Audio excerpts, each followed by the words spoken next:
Hey everybody, this is Barry with Christenson Transportation, and Safety Takes Priority video segment. Today I just wanted to, every now and then I have the drivers call and say, hey, why don't you talk about this or talk about that? And I say, well, thanks, I will. So today is just couple, I guess we say courtesy / safe driving tips. The first one I was kind of impressed with. I thought, well, that's nice, good behavior, courteous.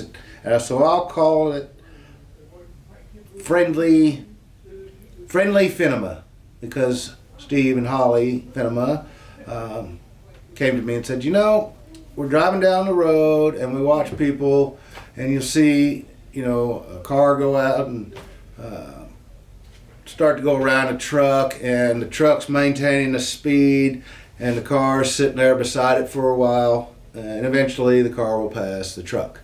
And I said, why don't they just take their foot off the throttle, the truck, and let the car go by? Because, it's kind of like when I taught my daughter when we were driving, I was like, I'm riding a motorcycle, I'm not going to hang out beside this truck, and I'm looking at these old trucks, not maintained, they got rotten tires, and I'm like, that's going to blow, and I'm not going to be sitting here when it does. So when I would pass on a motorcycle, I'd jump around that thing as quick as I could, and the other alternative would be for that person to back off a little and let me around, and get rid of any danger possibilities, get rid of a blowout. You ever been next to a truck when the tire blows out? It's pretty loud, scares the crap out of you, and you're likely to, like somebody honked a train horn at you, jump off the highway.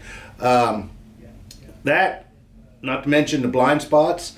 You hang out there and then you forget, you check your mirrors and you forget the car's there and it's been riding beside you for half a mile, and you just change lanes right into the car. Or the wind blows you and you come over. All kinds of stuff that could happen, that has happened, that is avoidable if we're just courteous and we let that person around us. Like I always say, we're driving all day and we're paid to drive all day. That car is probably going to the next exit 80% of the time.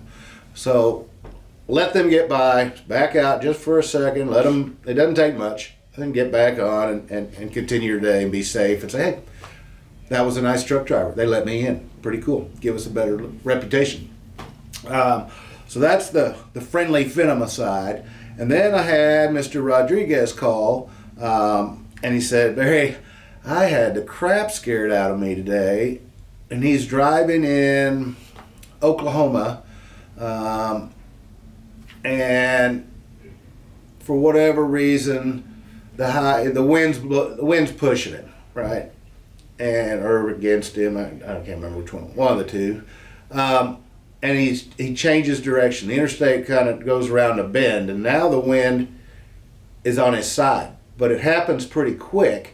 And it just slaps that trailer, throws him over. He wasn't ready for it. And he said, the easiest thing to do is to take your foot off the gas and regain your composure and not overreact and oversteer and not give it gas. Because if it blows you hard enough to the shoulder and you're still gassing it, which would happen if we're on cruise control. So we kind of talked about the use of cruise control, and we said, we want people on cruise control for a lot of reasons. One, it's relaxing. It's easier to drive that way. You can maintain your speeds easier, your momentum, fuel economy's better. All that stuff is better.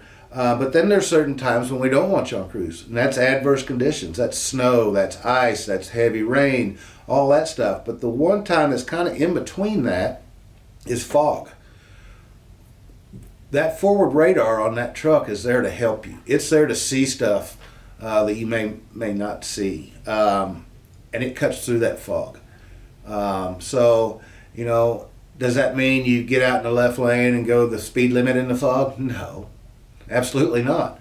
But you can get behind somebody and it can see that vehicle before you're 10 feet from it, because some of this fog, it's got pretty limited visibility and there's not a lot to see. But what you can't do is stop in the highway, go 10 miles an hour. You need to get off the road if it's that bad. But in the meantime, set that cruise, and you can see the tail lights or something, but it can see in front of you.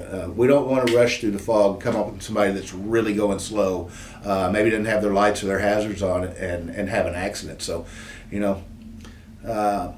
that's kind of a two-part thing on cruise control. But we started with cruise when saying if Joe, Mr. Rodriguez, would have been hit by that wind with this cruise on 70 miles an hour in Oklahoma, and it pushed him all the way to the shoulder, and that truck's still gassing it, he may have overreacted, or it may have got too far on the shoulder.